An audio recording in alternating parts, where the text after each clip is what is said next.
Welcome back to the podcast, Redeem. We're moving through the book of Joshua. We've got a couple more things we're going to talk about in Joshua, and then we're going to move on right on to Judges. And we may take a break in there and do some New Testament too. That kind of switch things up a little bit. See what we're feeling. One of my favorite books in the Old Testament is Acts. I've really enjoyed that one multiple times. I've gone through it, so we may jump and do that one. But as of right now, we're just going to continue with the story of Joshua, just because we kind of just want to touch on a few more things. The main thing here, of course, the theme in Joshua is that they're conquering the land. I mean, that's pretty much what's going on. So we had just talked about how they had taken Jericho, and not in the normal way. They marched around the city, and thanks to God, the walls fell down. So now, right after, well, let's back up, because there's some important things, context, that we have to understand. One of the things that God told them when they took the city was they weren't supposed to take anything. No plunder, nothing. Yep. Okay. Leave it all there. Which seems like pretty straightforward instructions. But I have kids, so I understand this concept of nobody listens to me. You know what I'm saying? I can make the instructions as simple as possible, and then a lot of times they'll still do the complete opposite of what I've said. No, fair. You have a toddler, young kids, you understand. I live it. Yeah. Every day. I can hear me. Can you? Don't touch that. Okay, you know? You got it. Ow, that's hot. I know. So I do have a basis to understand this, but I think what we have to understand is that when it comes to God saying don't touch something or don't take something, I would highly encourage you not to do that. He means it. He means it. Yeah. And there's also another overbearing theme here as well, is that sin has an effect not just on you, but on your family and the world around you. Mm-hmm. For instance, let's talk a little bit about this. Let's meet Achan. Yeah, let's meet Achan. So shortly after they took over, or they destroyed, or God destroyed Jericho. Let's go with God, because God was the one that did it. They were moving on, and there was another little town along the way. I've always pronounced it The world we live in today, I see it as AI. AI. So you guys can argue about the pronunciation on that. Levi, you can figure out how Google to that, work. Connors. Yeah, Google that for us. But the deal is that it wasn't a very big town. There wasn't very many people. Yep. And so Joshua sent some spies. They went and looked at it, and they told them, hey, there's not very many people here. It won't take much to conquer this town. Just send 2,000 or 3,000 men, which, small army there. I was going to say, which is crazy. That's like, don't send too many of them. Yeah. Just send a little bit. Yeah, just a couple thousand. Just a couple thousand. That'll be enough. And lo and behold, because somebody had sinned in the Israel camp and had taken things they weren't supposed to, the Lord became angry with the Israelites. Why? Because he told them to do something. They didn't follow instructions. And they didn't do it. Nope. Okay. Actually did the complete opposite. Yeah, Complete opposite. Yeah. Straight up disobedience. Yeah. And I mean, right there's a whole lesson there for us that if God says do something, we should probably do it. Yeah. You know. So anyway, they get routed by this very small town. And then, of course, the whole Israelite camp is in an uproar because God has led them to this place, and now he's allowed this little town to rout the 3,000 men. Mm-hmm. Yeah. And in the process, 36 men died. Yep. And then they were chased all the way from the city gates as far as the stone quarries and struck them down on the slopes. Mm-hmm. So, yeah, they literally chased them all the way out of town. Yep. You know they had to be on a high, too. Well, yeah, they've been rolling through. They've been conquering. Yeah. And all of a sudden, this little old tribe of I is just, nah. Yeah. Not here. Yeah. And so Joshua, being the leader he was, immediately hits his knees and basically just starts complaining to the Lord, saying, Lord, why are you doing this? You've brought these people here, and now you're not going to stay with us to complete this mission. Now, everybody else is going to see this, think they can come and attack us, and then they're going to blot our names out. Yeah, the Canaanites and the other people of the country will hear about this, and they will surround us and wipe out our name from the earth. What then will you do for your own great name? Which I don't think Joshua was wrong. I mean, I think that's very possible it could have happened. Yeah, from where Joshua was sitting, because he has no idea about the plundering. Yeah, all he knew was we're supposed to go take over this land, and all of a sudden now that's not working. And we've been rolling. Yeah. We've been crushing it. Yeah. God has been on our side. We have been rolling. Things are going great. Yeah. And then we cross the Jordan and God's not with us anymore. Yeah, in this town of 15 people kicked our... Yeah, they whooped us. You know what I'm saying? It's like... So anyway, I love God's response, though. and basically God says, Joshua, knock it off. Yeah. Quit whining. You've got a problem. Your people have sinned. Violated my covenant. Yep.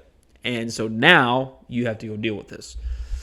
And I'm sure Joshua was just rolling his eyes. Like, seriously? Yeah. Yeah, or he was just asking God, can I get the name? Yeah. Yeah. Could you just tell me? We can make this really easy. And so they go through this long, drawn-out process of how the Lord wanted him to do it. So they have to choose the tribe, then they have to choose... No, wait. Yeah. Yeah. The family. Tribe, clan, family. Yeah, that's it. Right? Tribe, clan, family. And you Yes. as they got closer and closer, because the gentleman who stole the stuff, his name was Achan, had to be getting more and more nervous. Yeah. At some point, like as we were talking before we started recording, it's like at some point, why didn't he just come forward and say, "Yep, it was me"? Yeah. Maybe he thought maybe someone else did it too. Yeah, or Maybe it wasn't just that's what he's me. really counting on. Maybe Yeah. I'm not alone. Yeah. Nope, buddy, you're alone. And so anyway, so they figure it out and they reconsecrate themselves to the Lord by taking some rather drastic measures. Yeah. A little bit. Yeah, got his point across. Yeah. And once again, this is where I said that, sin doesn't just affect you, it affects the people around you as well. So because of what Achan did, he sinned against the Lord by keeping the stuff. Men's lives were lost when they went to battle. And now his family is going to also pay for that sin. And how does he pay? Well, they take him out, basically everything he owns. They find the stuff that he stole, and the entire tribe of Israel stones him to death. Not just him, but his entire family. Yep. Like I said, it seems a bit drastic to me, but I'm not God. You know what I'm saying? Well, and I'm reading the commentary here. Then they burned him. And then they did. They Yeah. burned him. Yeah. So in the commentary, it just says that, and again, this is just all speculation, obviously. As the head of Achan, as the head of his family, implicated his whole family in his guilt. His family may have helped conceal the plunder. Achan's disobedience regarding the devoted things was an act of unfaithfulness and showed he did not fear God. And then this last part is was where I kind of understand. His attitude easily could have rubbed off on his family. So to cleanse Israel, all that belonged to Achan, including his children, had to be destroyed. Well, that makes sense. That makes perfect sense. You know what I'm again, just saying? speculation, but could be where God's coming from there. Like, you don't fear me, so... Well, I always feel like God's you do. justice is perfect. Fact. And so for whatever the reason he thought that was what needed to happen, that's what needed to happen. And I am perfectly Yeah. fine Yeah. with going along with that. It can be over my head. That's okay. I'm not Yep. in charge. I'm okay not understanding. Yeah. And I did think it set an example for the rest of Israel too, that hey, when the Yeah. Lord says something, this is what we got to do. Yeah. So anyway, so moral story is that sin does affect everything and everybody around you. So we want to make sure that we do honor the Lord in the best ways that we know how, because I mean ultimately that's what he didn't do. He didn't honor the Lord by keeping his commandments. Didn't keep his commands. So we want to keep the Lord's commands. And we want to make sure that we're keeping a very short list of sin. You know what I'm saying? Because it will not only affect us, it'll affect our families and the people that we are close to. Absolutely. So, and I think sometimes we do forget that. That, hey, well, it's just me sinning. No, it affects everybody around you. Facts. So, very powerful lessons there. And then, it's pretty neat because after all that was done, then the Lord comes back with the Israelites, and then they begin once again to conquer. And of course, they Got rolling again. they rolled right through Ai the next time. Yep. So, very interesting story. There are things in these, in I call them stories, but these narratives that the Lord has given us. And I think it's important for us to look at them and say, Lord, what are some things in our lives that maybe I need to fix because maybe there is sin in my life that is corrupting something. And so, I think it's a good moment to pause. And the fact that God puts a lot of emphasis on sin. Let's be honest. What was it here? Achan sinned. Yep. Is what he did. He sinned against God. And God took that very personal. Yeah. And I think sometimes we forget just how dangerous sin is. Yes. It's just a little sin. And I mean, was it that big of a sin that Achan just took a few things? Well, let's look at it. What was it? It was, I mean, not when you're gonna just in the like grand- leave it there that's- anyway. that's what I I'm mean, saying. You In the- know, Sin is as a grand human. scheme of things, listen. I'll tell you what he took, and tell me if you could see somebody trying to justify this, like he did. So he took a beautiful robe from Babylonia, 200 shekels of silver, and a bar of gold weighing 50 shekels. So I could see like the gold and silver, because at least you could. I mean, there's money, but like, what can you do with the robe? Yeah. Yeah. But once again, it may seem like a simple sin to us. It wasn't to God. No. Well, no, It was. sin It was. is sin. Yeah. It was sin. Exactly, Yeah. and the sin was. It was obviously he was taking the things, but it was more the fact that he disobeyed. Yeah. Yeah.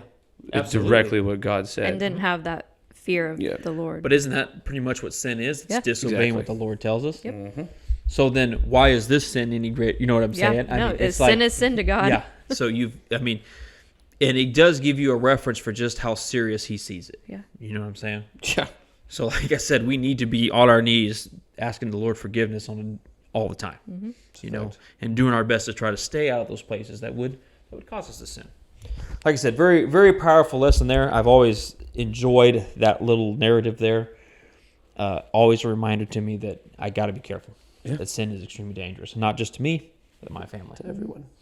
All right. Well, we hope you guys have a great week, and we'll see you next time.